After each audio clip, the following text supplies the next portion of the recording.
చెప్పండి. ఇప్పుడు మీకు అన్ని రాజకీయ పార్టీలు కానీ అన్ని సంఘాలు కూడా మద్దతు ఇస్తున్నాయి బీసీ బంధు కోసం. అసలు బీసీలో స్టే రావడానికి ప్రధాన కారణం కాంగ్రెస్ అనుకుంటారు. ఎందుకంటే కాంగ్రెస్ సరైన విధంగా కూడా కోర్టులో తన వాదాలు వినిపించకపోవడం వల్ల స్టే వచ్చిందా?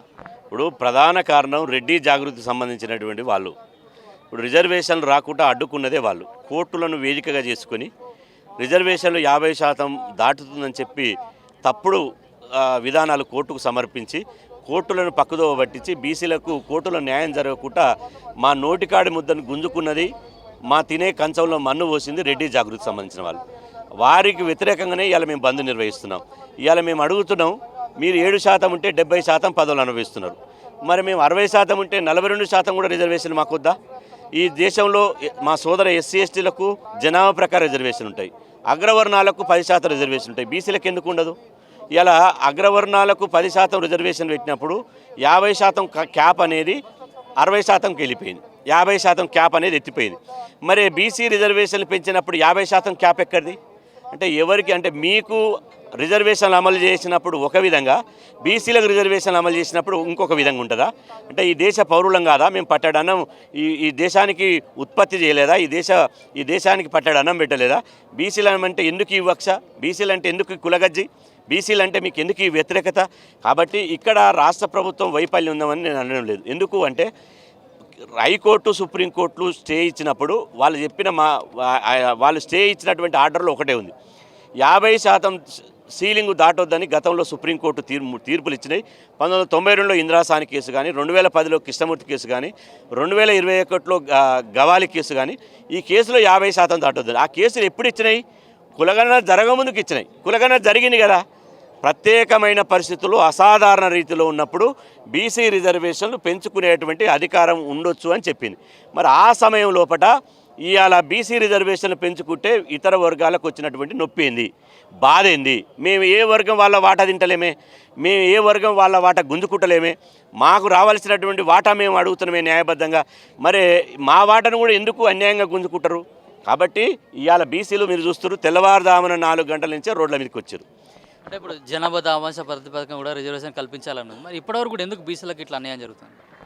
ఇప్పుడు బీసీల పట్ల వ్యవస్థే వ్యతిరేకంగా ఉంది.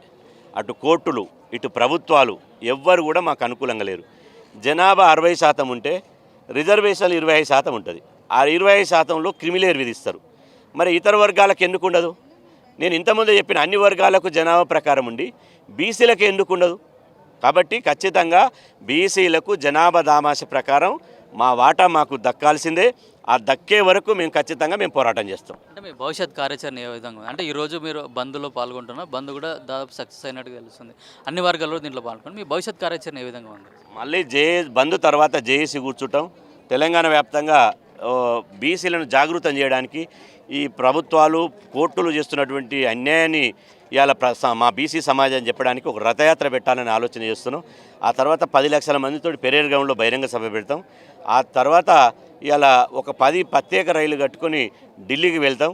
ముఖ్యమంత్రి రేవంత్ రెడ్డి గారిని కూడా డిమాండ్ చేస్తున్నాం, అఖిలపక్షంతో ఢిల్లీకి వెళ్ళండి, ప్రధానమంత్రి ఇంటి ముందర అపాయింట్మెంట్ ఇవ్వకపోతే అక్కడనే బైఠాయించండి, అక్కడనే కూర్చోండి, నష్టమేం లేదు.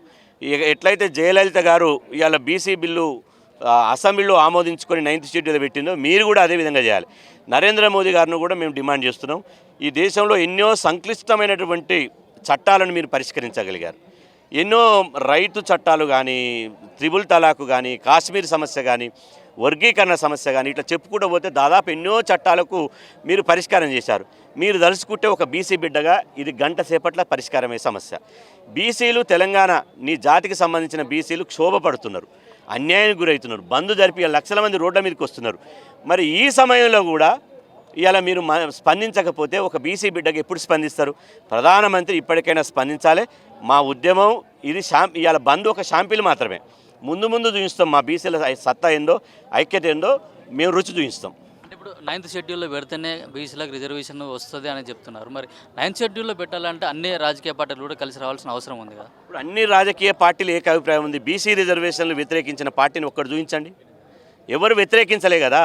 అన్ని రాజకీయ పార్టీలు ఆమోదం జరిపినప్పుడు ఇక కేంద్ర ప్రభుత్వానికి వచ్చే నష్టమైంది, కోర్టులకు వచ్చే నష్టమైంది. ఇప్పుడు కోర్టులు ప్రభుత్వం చట్టాలు చేస్తే ఆ చట్టాన్ని అమలు చేయాలి. 50% దాటొద్దని రాజ్యాంగంలో రాసిందా? 50% దాటొద్దని పార్లమెంట్లో చట్టం చేసిరా?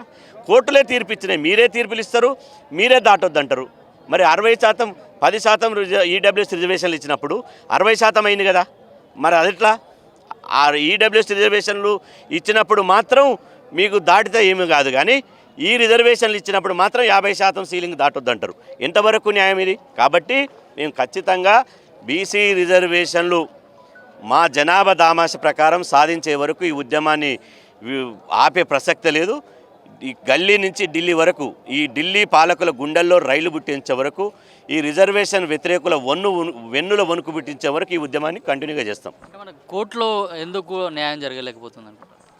కోర్టులు బీసీల పట్ల మొదటి నుంచి వ్యతిరేకంగా ఉన్నాయి. అందుకనే మేము డిమాండ్ ఏం చేస్తున్నామంటే, ఉన్నత న్యాయస్థానాలు, సుప్రీంకోర్టు, హైకోర్టు న్యాయమూర్తుల నియామకాల్లో అక్కడ రిజర్వేషన్ అమలు చేయాలి. ఫస్ట్ అక్కడ రిజర్వేషన్ అమలు చేస్తే బీసీలకు న్యాయం జరుగుతుంది. అక్కడ రిజర్వేషన్ లేకపోవడం వల్ల, కోర్టులో న్యాయమూర్తులు బీసీ, ఎస్సీ, ఎస్టీలు లేకపోవడం వల్ల మాకు అన్యాయం జరుగుతుంది. అది స్పష్టంగా కనపడుతున్నది. కోర్టులు ఒకరికేమో చుట్టాలైనవి, ఒకరికేమో ఇలా మమ్మల్ని అంటరానిలుగా చేస్తున్నారు. మా వాదనలు వినడం లేదు, మేము చెప్పినటువంటి దాన్ని పరిగణలోకి తీసుకోవడం లేదు. ఇలా ఎలక్షన్ నోటిఫికేషన్ ఇచ్చినాక కూడా కోర్టులు ఇలా జోక్యం చేసుకుంటాయా? రాజ్యాంగం ప్రకారం ఒక్కసారి నోటిఫికేషన్ ఇస్తే జోక్యం చేసుకోవద్దు. మరి ఎందుకు జోక్యం చేసుకుంటున్నారు? అంటే మీరు ఎవరి వర్గాల కోసం, ప్రయోజనాల కోసం మీరు తీర్పులు ఇస్తున్నారు. కాబట్టి దయచేసి అర్థం చేసుకోవాలి, ఇది మా ఆవేదన. మేము కోర్టులకు వ్యతిరేకం కాదు, కోర్టుల మీద మాకు పూర్తి గౌరవం ఉంది. మా ఆవేదన అర్థం చేసుకోవాలి. లేకపోతే బీసీ సమాజం ఇలా న్యాయస్థానంలో న్యాయం జరిగినప్పుడు ప్రజాక్షేత్రంలోకి వచ్చినాం, రోడ్ల మీద పడుకుంటాం. ఇప్పుడు రాష్ట్రపతి దగ్గర, గవర్నర్ దగ్గర బిల్లు పెండింగ్లో ఉండగానే జీవో తీసుకురావడం అన్యాయం, అది చెల్లదని తెలిసి కూడా రాష్ట్ర ప్రభుత్వం ఇట్లాంటి జీవో 9 తీసుకొచ్చిందని కూడా విమర్శలు వస్తున్నాయి. ఎందుకు చెల్లదు? ఎవరన్నారు చెల్లదని? ఎందుకు చెల్లదు? 1931లో అప్పటి బ్రిటిష్ వాళ్ళే కులగణన చేశారు. ఆ కులగణన చేసినప్పుడు 50% రిజర్వేషన్ దాటొద్దని 1992లో, 2010లో, 2021లో తీర్పులు వచ్చినాయి. కానీ కులగణన చేసిన తర్వాత తీర్పులు రాలే. కులగణన చేయకముందుకు 50% దాటొద్దంటావు, కులగణన చేసినాక 50% దాటొద్దనడానికి ఏదన్నా సైంటిఫిక్ మెథడ్ ఉందా? మరి కులగణన రిజర్వేషన్లు ఇవాళ దాటొద్దనడానికి ఏమన్నా సైంటిఫిక్ మెథడ్ ఉందా?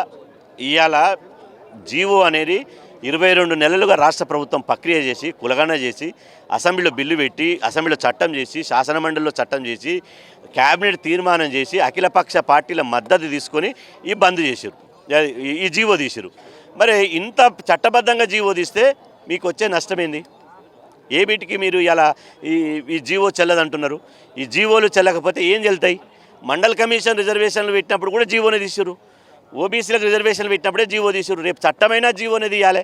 చెల్లని జీవో అనేది అది తప్పు, అది బీసీల ఆత్మగౌరవాన్ని దెబ్బతీస్తుంది. కాబట్టి ఇవాళ కోర్టులు ఏకపక్షంగా ఉన్నాయి, కేంద్ర ప్రభుత్వం మాకు అనుకూలంగా లేదు, రాష్ట్ర ప్రభుత్వం కూడా ఒత్తిడి తీసుకురావడం లేదు. జీబీఎస్లో బీసీ సంఘ నాయకులు కూడా మొత్తం ఎక్కడికక్కడ ధర్నా చేస్తున్నారు. కేవలం హైదరాబాద్లోనే కాకుండా రాష్ట్ర వ్యాప్తంగా ఉన్న అన్ని బస్ డిపోల ముందు కూడా బీసీ నాయకులు కూడా ధర్నాలు చేస్తూ ఎక్కడికక్కడ రాస్తారోకాలు, ప్రధాన కూడళ్లలో కూడా నిరసనలు అయితే చేస్తున్న పరిస్థితి కనిపిస్తుంది.